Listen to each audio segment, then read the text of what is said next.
இன்றைக்கி லஞ்ச் பாக்ஸ்க்கு எல்லா காய்கறியும் போட்டு எக்கு போட்டு ஃப்ரைட் ரைஸ் தான். சிம்பிளாக எப்படி செய்கிறதுன்னு பார்க்கலாமா? ஃபஸ்ட்டு பீன்ஸ் குட்டி குட்டியாக நறுக்கியாச்சு. அப்புறம் கேரட்டு, என்ன காய் இருக்கோ நீங்கள் போட்டுக்கலாம். மஷ்ரூமு, கார்ன்லாம் இருந்தாலும் போட்டுக்கலாம். இப்போ எதுவுமே ஸ்டாக் இல்லை, வெறும் வெஜிடபிள்ஸ் மட்டும் தான் இருந்துச்சு, அதனால் நான் அதை போட்டுக்கிட்டேன். கேப்சிகமும் இருந்துச்சு, அதனால் கேப்சிகம் போட்டாச்சு. இது லைட்டாக சால்ட்டு போட்டு வதங்கினதுக்கப்புறம் முட்டை போட்டுக்கலாம். நான் ஒரு முட்டை தான் இன்றைக்கி போடுறேன். ரொம்ப முட்டை போட்டாலும் அது ஒரு மாதிரி மத்தியான டைமில் ஸ்மெல் வந்துடும். அதனால் ஒரே ஒரு முட்டை மைல்டாக இருக்கட்டுமேனு ஒரு முட்டை தான் போட்டிருக்கேன். இது வந்து காய்கறி மேலே ஊற்றாமல் சைடில் ஊற்றிட்டு ஒரு 1 மினிட் டிஸ்டர்ப் பண்ணாமல் விட்டுருங்க. அதுக்கப்புறம் கொஞ்சம் வெந்ததுக்கப்புறம் இந்த மாதிரி பண்ணிங்கன்னா பொரியல் மாதிரி ஆகிடும். சைட் டிஷ்ஷாக வந்து சோயா 65 தான். நிறைய பேர் கேட்குறாங்க, சோயா 65 நாங்கள் வீட்டில் ட்ரை பண்ணுறோம், பட் உள்ளே வந்து சாஃப்டாக தான் வருது, ரொம்ப க்ரன்ச்சியாக வர மாட்டேங்குதுன்னு.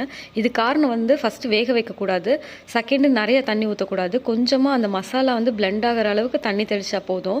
அப்படி செஞ்சு பாருங்கள், கண்டிப்பாக கிறிஸ்பியாக வரும்.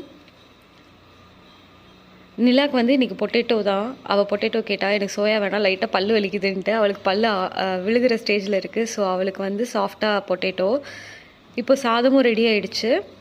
இப்போ அந்த சாதத்தை போட்டுட்டு கொஞ்சோண்டு ஹாப்பிமா ஃப்ரைட் ரைஸ், கொஞ்சம் அந்த ரெஸ்டாரண்ட் ஸ்டைலுக்காக, அப்புறம் சால்ட்டு போட்டுட்டு கொஞ்சம் பெப்பர் போட்டுட்டு லைட்டாக சோயாவை அப்படியே மலை சாரல் மாதிரி தூவி விட்டுடலாம். அங்கங்கே க்ரன்ச்சியாக வந்தால் நல்லாயிருக்கும் இல்லையா? அதனால் இப்போ டிஃபன் பாக்ஸில் பேக் பண்ணிடலாம்.